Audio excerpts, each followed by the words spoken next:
Hello and welcome again. It's Peter Vaughan talking about focus this time. I discussed names, I discussed how the brain operates through the human, giving out our destinies, etc. from what we're doing, but at this particular little seminar here I'm talking about focus, and what I do when I'm giving stage shows or performances and I'm talking about how people's minds are active. They're active because they're active all over the place, which causes confusion for them. There's no focus. Now, a good way to describe focus is to look at a rifle as opposed to a shotgun. Now, a rifle fires a single projectile, and a single projectile fired from the rifle, all the energy is contained in that one lump of lead, aerodynamically designed so that it travels a long distance. All the power has been put into that projectile and pushed it through the long, straight tunnel vision view as you get through a rifle barrel.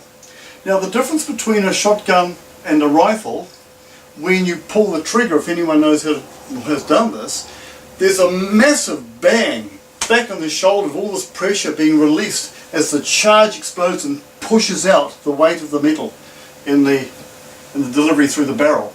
But in a shotgun, although it's got the same impact to some degree as a high-powered rifle, all the little pellets come out as shot, which is what it's called, shot, and all these little balls here are lead pellets basically flying out into the atmosphere, and they're not aerodynamically designed.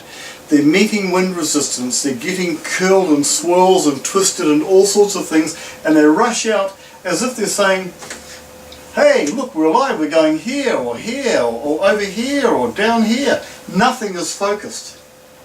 Therefore, they have a very short life, and they end up falling to the ground probably over a couple of hundred, maybe 100, 150 meters. Not far at all. Up close, very powerful if you were to be in front of one. A rifle, however, sends its projectile a long way, and you've now got kilometers have been traveled with this particular weapon. People's minds are like that too. If you find that you're having difficulty concentrating on anything, you've got to start to realize that your mind is probably not focused, and any little piece of information coming in will distract you and take your mind off what you're focusing on. This is where people are falling over. To learn how to focus, there are several ways of doing it, and some people go into meditation, they concentrate, learn concentration techniques, which is not what this is about. This is an explanation about how a mind works when it's not focused. When I did some martial art training, which I really enjoyed over the years, the focus or the punch takes place on the very small part of the knuckle where it's coming through, so that when somebody is delivering something, it's not just a nice sweeping, swinging thing, it's coming straight out the person. The idea behind that is that you're delivering energy in one area, very small, very focused, like the projectile here, and its impacting is quite intense. Could you imagine if you thought that way all the time?